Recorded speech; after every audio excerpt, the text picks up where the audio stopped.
Evil. It's a word that sends shivers down our spines, a concept that evokes fear and revulsion. We see it in the headlines, hear whispers of it in hushed tones. But what is evil, truly? Is it a force that exists outside of us, something we stumble upon in the dark?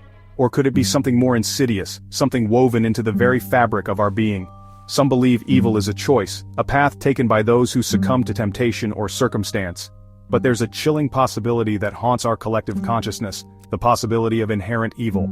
This essay delves into the unsettling reality that some individuals may be born wicked, their souls tainted from the start. We will explore the depths of human darkness, examining the psychological and philosophical underpinnings of this disturbing concept. Prepare yourself, for the journey ahead is not for the faint of heart. We are about to confront the monsters that lurk not under our beds but within the human heart. Buckle up, dear reader, as we venture into the abyss. Be warned, you may never look at humanity the same way again. Inherent evil. The very phrase carries a weight, a sense of inevitability that chills the soul. But what does it truly mean? It suggests an innate predisposition towards malevolence, a darkness woven into the very essence of an individual. This is not evil born of circumstance, trauma, or societal failings. This is evil that simply exists. It's crucial to distinguish inherent evil from reactive or circumstantial evil. Reactive evil stems from external factors, abuse, neglect, or exposure to violence. These experiences can twist an individual's psyche, leading them down a dark path. Circumstantial evil arises from desperate situations, where individuals commit horrific acts out of survival or perceived necessity. Inherent evil, however, needs no such justification. It exists independent of external pressures. It is a fundamental aspect of one's being, much like their eye color or temperament, but with far more sinister implications. This inherent darkness manifests in a chilling lack of empathy, remorse, or conscience. Those who embody inherent evil are often driven by an insatiable hunger for power and control. They view others as pawns in their twisted games, exploiting and manipulating them without a shred of guilt or hesitation. Identifying these individuals is a daunting task, for they often wear a mask of normalcy, concealing their true nature behind a veneer of charm and charisma. The concept of inherent evil has been explored in literature, psychology, and philosophy for centuries. From Shakespeare's Iago to modern-day depictions in film and television, the idea of a character who is evil by nature, rather than nurture, continues to captivate and horrify us. Psychologists have long debated the origins of such malevolence. Is it a result of genetic predisposition, a flaw in the brain's wiring, or something more metaphysical? While science has yet to provide definitive answers, the existence of individuals who seem to lack a moral compass is undeniable. In literature, characters with inherent evil often serve as a mirror to our darkest fears and desires. They force us to confront the uncomfortable possibility that such darkness could exist within any of us, lurking beneath the surface, waiting for the right moment to emerge. In real life, identifying inherent evil is far more complex. These individuals can be charming, intelligent, and highly manipulative. They often rise to positions of power, where their lack of empathy and ruthless ambition can wreak havoc on a grand scale. Understanding the nature of inherent evil is crucial for both personal and societal well-being. It allows us to recognize the signs and take steps to protect ourselves and others from those who would do harm without remorse. While the concept may be unsettling, it is a necessary part of understanding the full spectrum of human behavior. By acknowledging the existence of inherent evil, we can better prepare ourselves to confront it, whether in fiction or reality. In the end, the heart of darkness is not just a literary metaphor, but a real and present danger. It is a reminder that evil can take many forms, some of which are deeply ingrained in the human psyche. As we navigate the complexities of human nature, it is essential to remain vigilant and aware of the darker aspects that may lie within us all. Only by understanding and acknowledging the existence of inherent evil can we hope to mitigate its impact and strive for a more just and compassionate world.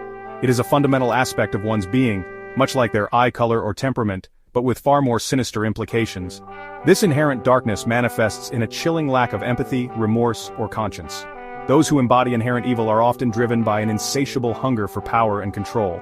They view others as pawns in their twisted games, exploiting and manipulating them without a shred of guilt or hesitation.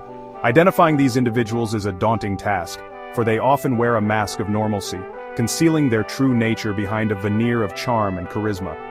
The concept of inherent evil has been explored in literature, psychology, and philosophy for centuries. From Shakespeare's Iago to modern-day depictions in film and television, the idea of a character who is evil by nature, rather than nurture, continues to captivate and horrify us. Psychologists have long debated the origins of such malevolence. Is it a result of genetic predisposition, a flaw in the brain's wiring, or something more metaphysical? While science has yet to provide definitive answers, the existence of individuals who seem to lack a moral compass is undeniable. In literature, characters with inherent evil often serve as a mirror to our darkest fears and desires. They force us to confront the uncomfortable possibility that such darkness could exist within any of us, lurking beneath the surface, waiting for the right moment to emerge. Imagine a perfect storm of personality traits, a toxic concoction that brews within the depths of a select few. This is not just any ordinary mix, but a blend so potent and sinister that it can alter the very fabric of human interactions. This is the essence of the dark triad, a term that encapsulates three of the most malevolent personality traits known to psychology. A chilling trio of characteristics: Machiavellianism, narcissism, and psychopathy. Each of these traits, when found in isolation, can be troubling. But together, they form a trinity of malevolence that is truly terrifying. Each trait, potent on its own, intermingles with the others, creating a potent cocktail of malevolence. This blend is not just a theoretical construct but a real and present danger in our society. Machiavellianism, named for the infamous political philosopher Niccolo Machiavelli, is the first of these traits. Machiavelli's writings, particularly The Prince, have been interpreted as a guide to ruthless political maneuvering. It is characterized by cunning manipulation and a ruthless pursuit of self-interest. Those who exhibit Machiavellianism are strategic and calculating, always plotting their next move.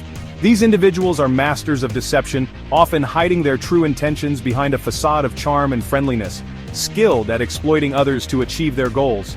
They view relationships as opportunities for manipulation, seeing people as mere pawns in their game. They see morality as a weakness, a set of rules that only the naive follow. For them, the end always justifies the means, a tool to be used against the naive.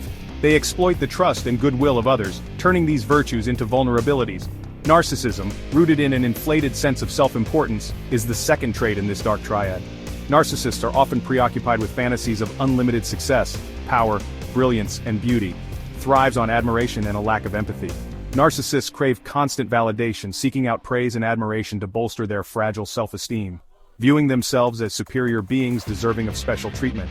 They believe they are unique and can only be understood by or should associate with other special or high-status people. Their world revolves around their own desires, and they often have a sense of entitlement, expecting others to cater to their needs, leaving little room for the needs or feelings of others. Their lack of empathy means they are often oblivious to the pain and suffering they cause. Psychopathy, perhaps the most chilling of the triad, is the third and final trait. Psychopaths are characterized by their profound lack of empathy, remorse, and guilt. Is marked by a profound lack of empathy, remorse, and guilt. They are often described as having a cold or empty demeanor, with an inability to form genuine emotional connections. Psychopaths are incapable of forming genuine emotional connections, viewing others as objects to be used and discarded at will. Viewing others as objects to be used and discarded at will. Their interactions are often superficial and self-serving, with no regard for the well-being of others. They are often charming and charismatic, using these traits to lure unsuspecting victims into their web of manipulation. Their charm is a tool, a means to an end, using these traits to lure unsuspecting victims into their web of manipulation. Once ensnared, their victims find it difficult to escape the psychological grip of the psychopath. The dark triad represents a chilling manifestation of inherent evil. These traits, when combined, create individuals who are capable of great harm. Individuals possessing these traits often engage in a wide range of antisocial behaviors, from lying and cheating to more severe acts of violence and cruelty, leaving a trail of devastation in their wake. Their actions can have far-reaching consequences affecting not just individuals but entire communities. They are the predators among us, always on the lookout for their next victim.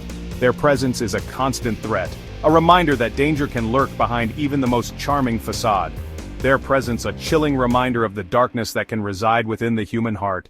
It is a darkness that, once unleashed, can cause untold suffering and destruction.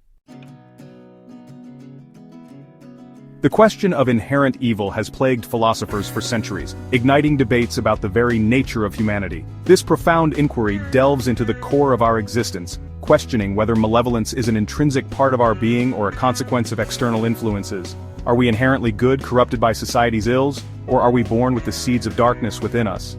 This dichotomy has led to countless theories and philosophical musings, each attempting to unravel the complexities of human nature. Two towering figures in philosophy, Thomas Hobbes and Friedrich Nietzsche, offer contrasting yet equally compelling perspectives on this age-old dilemma. Their works have left an indelible mark on the discourse surrounding human nature and morality. Hobbes, known for his masterpiece, Leviathan, held a pessimistic view of human nature. He posited that without the constraints of society, humans would revert to their basest instincts. He believed that, in the absence of societal structures, human life would be solitary, poor, nasty, brutish, and short. This stark portrayal of humanity suggests that our natural state is one of perpetual conflict and self-interest. He argued that individuals are driven by a relentless pursuit of power and self-preservation, locked in a perpetual state of conflict. This view paints a grim picture of human interactions, where cooperation is merely a strategic move rather than a genuine inclination. For Hobbes, inherent evil wasn't a question of morality, but a fundamental aspect of our primal instincts. He saw the social contract as a necessary construct to curb these instincts and maintain order. Nietzsche, in contrast, presented a more nuanced perspective. He challenged the binary notion of good and evil, proposing a more complex understanding of human motivations. He rejected the simplistic dichotomy of good and evil, suggesting instead that humans are driven by a will to power. This concept encompasses a broad spectrum of human behavior, from the creative to the destructive. This innate drive, he argued, could manifest in both creative and destructive ways. Nietzsche believed that the will to power was a fundamental force that could lead to both great achievements and profound destruction. While acknowledging the potential for darkness within humanity, Nietzsche also emphasized the importance of individual responsibility and self-overcoming.